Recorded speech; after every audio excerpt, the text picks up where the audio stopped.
Papo de Professor de hoje continua a série de programas com as dicas para você se preparar para a prova mérito. Hoje, nossa ênfase será a educação inclusiva. Olá, professora, tudo bem? Tudo bom. Professora, por que a senhora escolheu o tema educação inclusiva para começar essa análise? Bom, atualmente a educação inclusiva, ela encontra-se nas agendas das políticas públicas como proposta para reflexões tanto das práticas docentes como da gestão escolar, em razão dos seus princípios, como da equidade, além da consideração das diferenças, que visam a eliminação das discriminações. E qual seria o objetivo da educação inclusiva? Ela tem como objetivo encontrar meios para combater as atitudes discriminatórias e tornar efetivo o direito de todos e todas à educação, como está previsto na nossa Constituição. Então, por esta razão, a concepção de educação inclusiva deve estar presente na escola, no projeto político-pedagógico, nos planos de ensino, na escolha de qual concepção iremos adotar, inclusive na avaliação.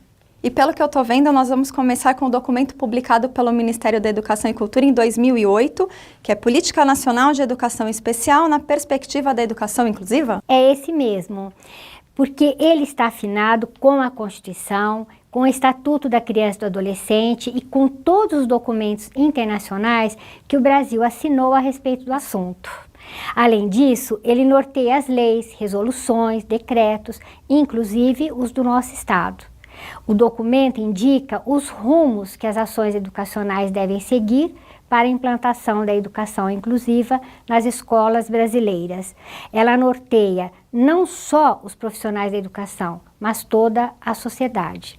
O documento traz também marcos históricos. Nós não vamos falar aqui, porque de certa forma eles estão um pouco distanciados de hoje, né, do tempo de 2018.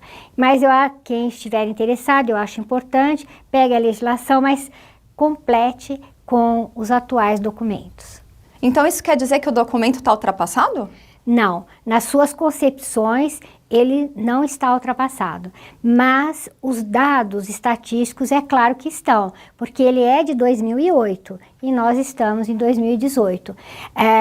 Na prova, quando for pedido alguma coisa com relação à estatística, então vocês vão ter que ter bastante cuidado. Professora, e como que está resumida a história da educação inclusiva nesse documento? Então eu vou fazer o resumo do resumo. Primeiro, é bom compreender um pouco da história, né? A escola, historicamente, se caracterizou pela visão da educação que delimita a escolarização como um privilégio de um grupo. Uma exclusão que foi legitimada nas políticas e práticas educacionais reprodutoras da ordem social. A visão dos direitos humanos e do conceito de cidadania, fundamentada no reconhecimento das diferenças e da participação dos sujeitos, levou à identificação dos mecanismos e processos de hierarquização que operam na regulamentação da produção das desigualdades. Por exemplo, as características intelectuais, físicas, culturais, sociais e linguísticas, dentre outras. Então, professora, primeiramente, a educação inclusiva, ela foi organizada como educação especial? Isso mesmo. Ela tradicionalmente foi organizada com atendimento educacional especializado, substitutivo ao ensino comum, evidenciando as diferentes compreensões, terminologias e modalidades que levaram à criação de instituições especializadas, escolas especiais e classes especiais. Essa organização, ela foi deixada para trás, porque ela está fundamentada no conceito de normalidade versus anormalidade, né? Por quê? Porque ela determinou um atendimento clínico-terapêutico, que é aquele dos professores, né, pedindo testes para que o profissional fizesse diagnóstico para esses alunos, então, serem incluídos na sala ou comum ou especial. Mas, professora, agora ficou uma dúvida. Educação especial ou educação inclusiva? Então, a educação especial, que a gente não pode confundir como classe especial, uma coisa, outra coisa, foi organizada de forma paralela à educação comum. Essa concepção resultou em práticas que enfatizavam os aspectos relacionados à deficiência, em contraposição à sua dimensão pedagógica. A partir da Declaração de Salamanca, por volta de 1994, o conceito de necessidades educacionais especiais modificou-se e passou a ressaltar a interação das características individuais dos alunos com o ambiente educacional e social. A partir daí, na perspectiva da educação inclusiva, passou a integrar então a própria proposta pedagógica da escola regular. E o que é a educação inclusiva, então? Bom, a educação inclusiva é uma ação política, cultural, social e pedagógica desencadeada em defesa do direito de todos os alunos de estarem juntos, aprendendo e participando sem nenhum tipo de discriminação. Segundo, ela constitui um paradigma educacional fundamentado na concepção de direitos humanos, que conjuga igualdade e diferença como valores indissociáveis e que avança em relação à ideia de equidade formal, porque contextualiza as circunstâncias históricas da produção da exclusão dentro e fora da escola. Terceiro, assume espaço fundamental quando analisa as dificuldades enfrentadas nos sistemas de ensino, evidenciando a necessidade de confrontarmos as nossas práticas, às vezes discriminatórias, e criarmos alternativas para superá-las. E quais são os objetivos da educação inclusiva que estão destacados no documento?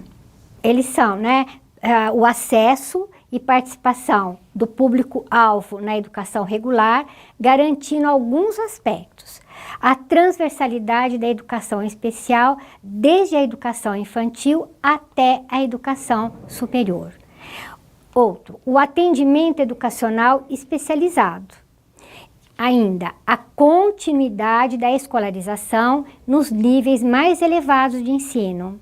A formação de professores para o atendimento educacional especializado e demais profissionais da educação para a inclusão escolar. A participação, muito importante, da família e da comunidade.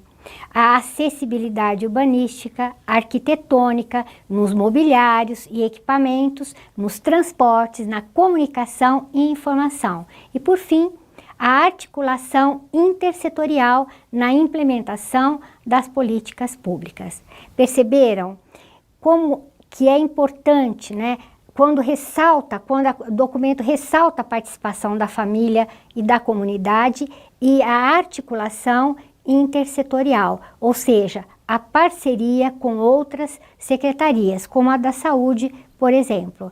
Então, o documento tem o foco na escola, ressalta também o papel da sociedade para alcançarmos a educação inclusiva. E quem seria o público-alvo desse documento? São, os alunos com deficiência, aqueles com transtornos globais do desenvolvimento.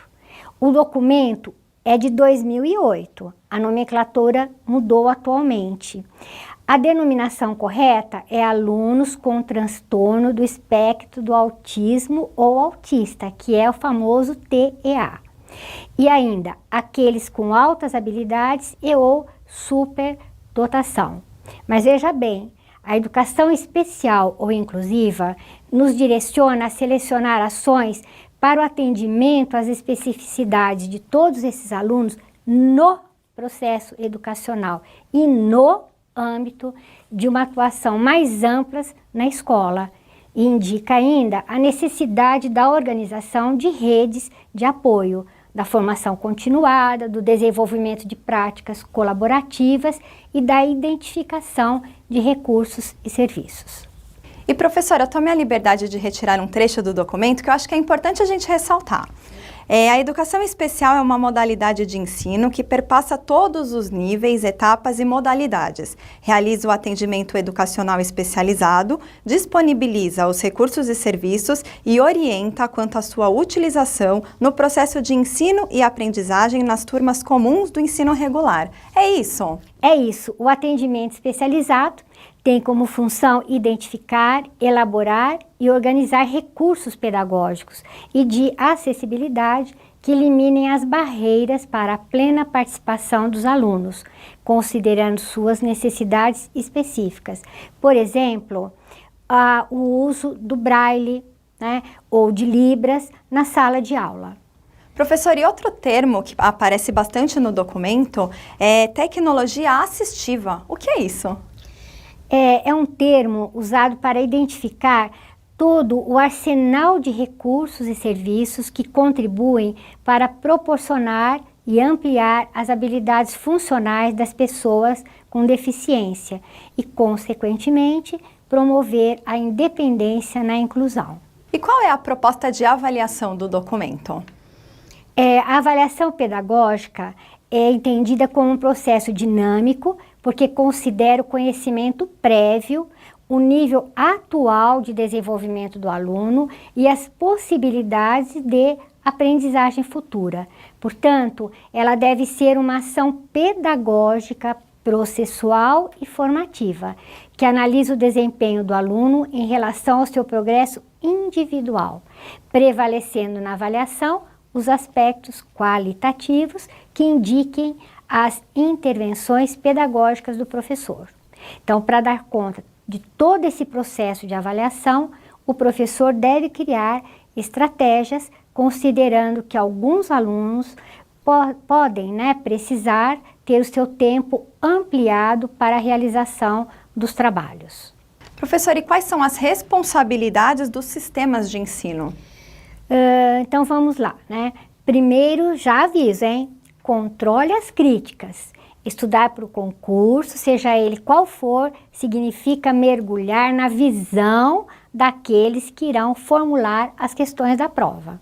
Então, os sistemas de ensino devem disponibilizar as funções de instrutor, tradutor e intérprete de Libras, por exemplo, deve organizar as condições de acesso aos espaços, aos recursos pedagógicos e à comunicação que favoreçam a promoção da aprendizagem e a valorização das diferenças, de forma a atender às necessidades educacionais de todos os alunos.